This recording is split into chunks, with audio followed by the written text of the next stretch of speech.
بسم الله الرحمن الرحيم. باسم الجامعة الملكية المغربية لكرة القدم كنرحب بجميع الزميلات والزملاء اللي حاضرين في هذه الندوة الصحفية للسيد غينالد بيدروس مدرب المنتخب الوطني المغربي لكرة القدم النسوية للحديث عن تحضيرات المنتخب لكأس العالم أستراليا ونيوزيلندا وتقديم اللائحة الأولية للاعبات اللي غيكونوا حاضرات إن شاء الله خلال التجمع الإعدادي اللي غيكون بالنمسا. Coach, je vous donne la parole pour présenter votre pré-liste des joueuses convoquées pour le stage des préparations qui aura lieu en Autriche en vue de la Coupe du Monde qui aura lieu en Australie et en Nouvelle-Zélande. Bonjour à toutes et à tous. Merci.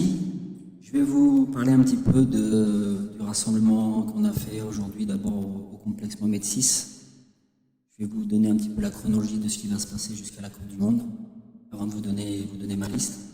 Donc on a fait un premier rassemblement le 12 juin jusqu'au 20 juin, puisqu'on part demain en Autriche, de 36 joueuses. Je voulais insister aussi sur le fait qu'il y a 8 joueuses qui sont parties ce matin, qui ne font pas partie de la liste qui partent en Autriche. Donc je voudrais les saluer, leur tirer un grand coup de chapeau sur l'investissement qu'elles ont eu, sur la mentalité qu'elles ont eue, sur le travail qu'elles ont fourni avec ce groupe. Elles ont été absolument exceptionnelles. On a vu un groupe naître, on a vu des jeunes filles très investies, et de faire partir 8 joueuses ce matin, je peux vous dire que c'était un crève-cœur pour nous, parce que tellement elles se sont investies. Donc c'était important pour moi de leur rendre hommage. Et j'espère qu'on ira le plus loin possible pour elles notamment. Donc on part demain le 20 juin jusqu'au 9 juillet en Autriche avec 28 joueuses. Donc en Autriche il y aura 2 matchs amicaux dont je vous reparlerai dans ma présentation. Puis on part après au voyage le 9-10 juillet pour aller à Melbourne en Australie, avec 25 joueuses. On aura un match amical aussi là-bas en Australie. Je vous expliquerai aussi par rapport à ma présentation. Et 10 jours avant le premier match de compétition, je donnerai ma liste de 23 joueuses pour la Coupe du Monde. On va démarrer sur les matchs amicaux. Donc on a 2 matchs amicaux en Autriche. Le samedi 1er juillet en Italie contre l'Italie. On a un deuxième match le mercredi 5 juillet contre la Suisse en Suisse. Puis un troisième match le dimanche 16 juillet à Melbourne contre la Jamaïque.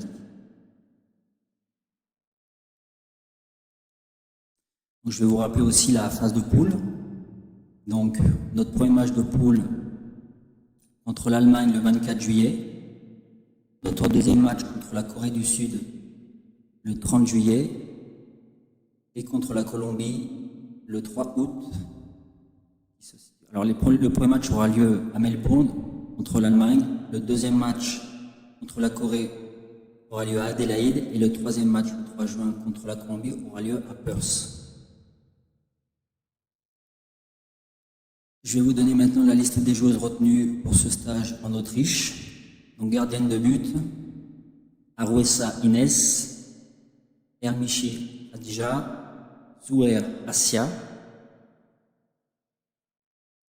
Défenseur, Aitelaj Anan, Benzina Nouaila, Boukhami Siam, Shiri Islen, Elshad Nesrin, Mazroué Kia, Emrabet Yasmine, Redouani Zineb, Seguir Saba.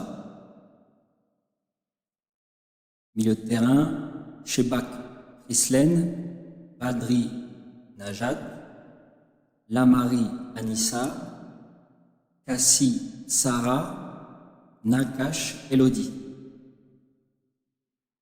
Attaquante, Amani Salma, Ayan Rosella, Belkacmi Anissa, Pouftini Sofia, Chapelle Kenza, Garbi Fatima, Hassani Samia, Jraidi Ibtissem,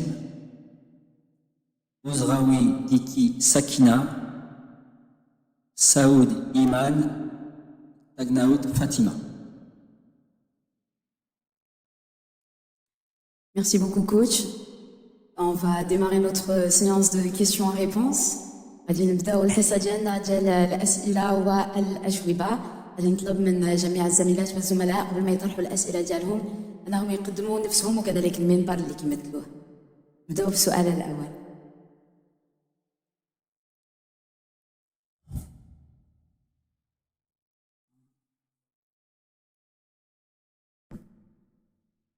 Bonjour coach, Sarah Hian, le matin sport. Alors coach, comme vous avez dit, il vous reste encore 3 matchs amicaux à disputer contre l'Italie, la Suisse et la Jamaïque. Alors ma question est, sur quels critères vous vous êtes basé pour choisir ces sélections? Merci.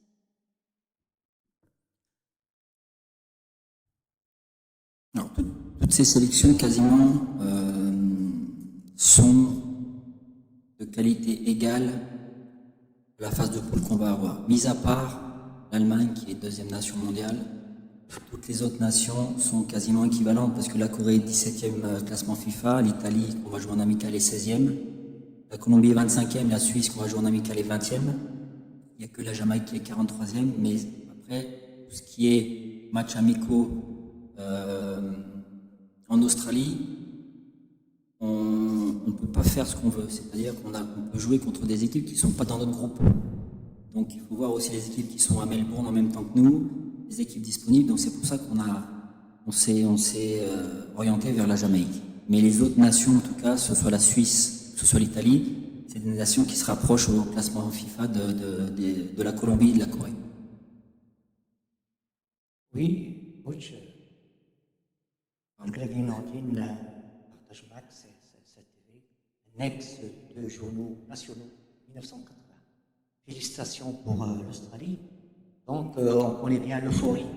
Football masculin. Alors, j'espère qu'il y aura une autre euphorie. Pour ma question, les objectifs. Bon, c'est normal. Les objectifs. Et puis le football féminin ici au Maroc, sa place. Les objectifs sont simples, c'est d'aller le plus loin possible. On va pas à cette Coupe du Monde en se disant bon bah c'est bien, on y est déjà et on verra bien ce qui se passera. On va la préparer. On va la préparer cette Coupe du Monde pour créer un exploit, pour essayer d'aller en 8e. Voilà, je pense que l'ambition n'empêche pas la prudence ou l'inverse. La prudence n'empêche pas l'ambition. On sait qu'on est le petit poussé de ce groupe, on sait qu'on est l'équipe assez facile à jouer pour les autres, mais en même temps, ça n'empêche pas qu'on peut rendre la tâche difficile à toutes ces nations. Il faudra être prêt contre l'Allemagne le premier match, mais en tout cas, nos ambitions, c'est d'être prêt le premier match et de tout faire pour aller en 8e de finale. Après, pour ce qui est de la place du Maroc, ici, le football féminin, il est en pleine expansion. Le championnat professionnel existe que depuis 2 ans, voire 3 ans maximum. Il y a des sports-études qui se créent. Il y a des équipes nationales qui commencent à exister aussi à travers les Coupes du Monde et les CAN. Les U17 l'année dernière, nous cette année, la CAN l'année dernière. Enfin voilà, c'est un début prometteur. C'est un début prometteur, mais encore une fois, il faut travailler dans les clubs, travailler aussi en équipe nationale pour pouvoir faire progresser ce football féminin marocain. Autre question? Vous avez parlé de l'AFP, je voulais savoir est-ce que l'épopée historique des Lions de l'Atlas a eu un impact, quel impact a eu cette épopée sur l'équipe? C'est un impact incroyable. Quand ces joueuses ont fait une finale de Cannes avec tout cet engouement, et derrière, vous avez les garçons qui font demi-finale de Coupe du Monde. l'impact il est super positif. Je pense qu'il faut se servir des bons exemples qui est autour de soi. Et en tout cas, cet exemple-là des garçons, un exemple de solidarité, d'abnégation, de travail, de collectif, ça, faut s'en servir aussi pour nous, pour faire comprendre aux joueuses qu'on a besoin de tout ça pour réaliser une grande compétition. C'est pas le même football que les garçons. Les garçons sont régulièrement dans toutes les coupes du monde, dans toutes les CAN. Les filles, on démarre. Mais en tout cas, dans tout ce qui est état d'esprit, travail, il faut s'inspirer de tout ça et y aller avec beaucoup d'ambition. Hein. Autre question. Monsieur le sélectionneur national, vous avez gardé une ossature quasiment similaire à celle de la CAN. Vous êtes arrivé champion d'Afrique quand même. Et à un an de notre CAN. Donc, comment vit le groupe? On va bien avoir une idée là-dessus. Et puis, on aimerait bien aussi avoir une idée sur l'ordre du capitaine. Et qui suit, je ne sais pas. On aime bien travailler dans la continuité, mais on n'est pas contre des renforts. Hein. S'il y a des joueuses qui veulent venir nous faire le plaisir de faire des super saisons pour renforcer l'effectif, il n'y a aucun souci. On a pris quelques joueurs supplémentaires par rapport à la CAN quand même. Je trouve qu'on a un effectif qui est un peu plus fort, un peu plus costaud. Maintenant, pour ce qui est du capitanat, Shebak sera bien sûr notre capitaine et la capitaine numéro 2, ce sera Elodie Nakache. Autre question, allez-y. Merci.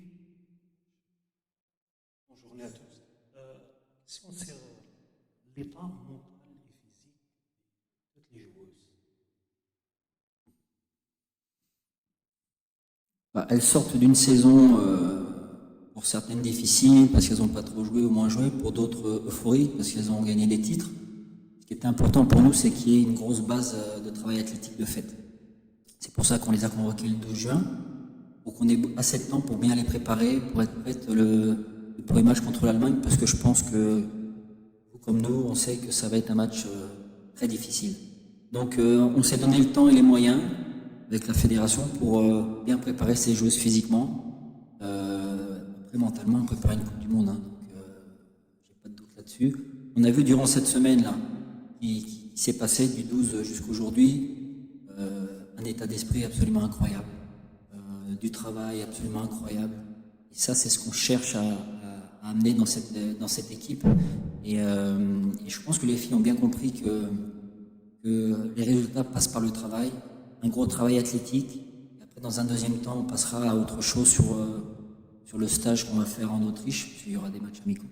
Mais voilà, je pense qu'on a bien ciblé ce qu'on devait faire et les filles ont bien compris aussi, parce qu'on leur a bien expliqué ce qu'on attendait d'elles et comment on allait travailler. Les filles ont bien compris qu'il fallait de l'investissement à 200% pour pouvoir bien préparer cette Coupe du Monde. Autre question, peut-être?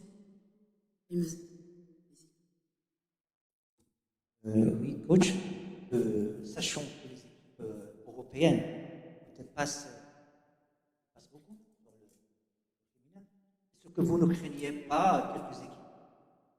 Craint tout le monde, nous. Craint tout le monde. On est dans un groupe qui n'est pas facile. Après, on joue le premier match contre l'Allemagne, deuxième nation mondiale, qui va jouer cette Coupe du Monde pour la gagner. Mais on va tout faire pour exister, on va tout faire pour leur rendre la tâche difficile. On le sait que toutes les nations européennes sont sur le papier meilleures que nous. On a basé aussi notre préparation après la CAN pour jouer contre quasiment que des équipes des pays européens. Parce qu'on sait que le niveau est encore élevé, encore plus élevé, et que c'est ce qu'on va rencontrer à la Coupe du Monde. Donc c'est important de se heurter à ces nations-là, c'est important de jouer contre ces nations-là pour voir le travail encore qu'il nous restait à faire et de baser notre préparation sur ce qu'on avait vu. Et oui, on sait que sur le papier, l'Allemagne est meilleure, la Corée est meilleure, la Colombie est meilleure, mais encore une fois, ce sera à nous de nous préparer pour être présents physiquement, techniquement, tactiquement, et pour leur créer des soucis, et puis pour tout faire encore une fois pour se qualifier. Autre question? Bon, on va vous donner, ça sera la dernière question hein, pour clôturer cette conférence. Oui, dites-moi. Oui, allez-y, c'est réglé. Merci. Pour avoir le maximum d'informations. Allez-y. Coach, c'est une question un petit peu personnelle. Est-ce que gérer des hommes, c'est différent de gérer des dames.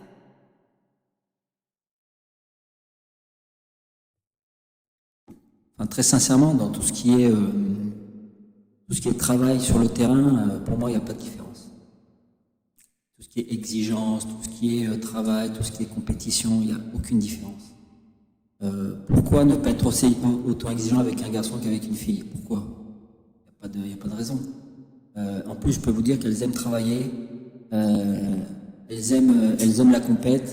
Donc, je travaille de la même manière, je veux dire très simplement, je travaille avec la même exigence avec les filles aujourd'hui que j'ai travaillé avec la même exigence à Lyon. Et qu'à Lyon, j'avais des compétitrices, j'avais des joueuses qui avaient gagné des Ligues des Champions. Voilà. Si on commence, nous, en tant qu'entraîneurs, à lever le pied parce que c'est des filles, non, c'est pas l'intérêt. Ça doit être des compétitrices. Et donc, elles doivent travailler jusqu'à leurs possibilités. Après, dans l'aspect humain, c'est différent. Voilà. C'est différent. Je pense que les filles ont besoin de plus d'explications, ont besoin de faire attention aux mots qu'on emploie.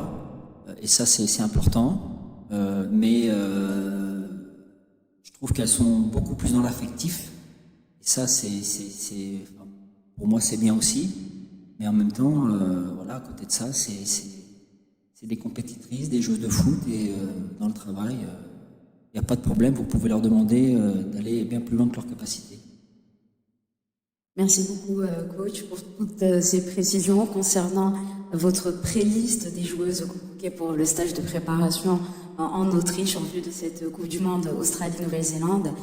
شكرا كذلك لجميع الزميلات والزملاء اللي كانوا حاضرين خلال هذه الندوة الصحفية للسيد غينالد بيدروس واللي تم الحديث فيها على تحضيرات المنتخب الوطني تأهبا لكأس العالم. غادي نذكركم فقط بأن الحصة التدريبية لنهار اليوم اللي غادي تنطلق إن شاء الله مع 5:30 15 دقيقة الأولى منها غادي تكون مفتوحة للإعلام وغادي تكون إن شاء الله في الملعب رقم 5. شكرا.